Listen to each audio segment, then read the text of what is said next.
Tere, minu nimi on Indrek, töötan Ergos telefonimüüginõustajana. Tere päevast! Olen Elina, helistan Ergo kindlustusest. Telefonimüüginõustajana mulle meeldib see, et ma saan töötada osalise koormusega, mis võimaldab mul jätkata õpinguid ülikoolis. Töötan siin Ergos juba 3 aastat. Kindlustuskogemust mul eelnevalt ei olnud. Eelnev müügikogemus ei ole kõige olulisem. Aga oluline taha õppida.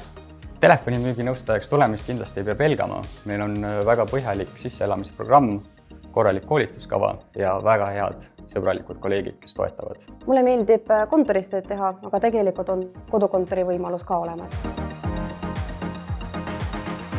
Telefonimüüginõustajana on minu igapäeva ülesanneteks klientidega aktiivne suhtlemine, lisamüügi tegemine ja muidugi neile pakkumuste ja lepingute vormistamine. Iga klient on nii erinev, et saab alati areneda oma suhtlemis- ja läbirääkimisoskust. See töö sobib inimesele, kes on julge ja kellele meeldib inimestega suhelda. Ja kindlasti peab olema ka meeskonnamängija.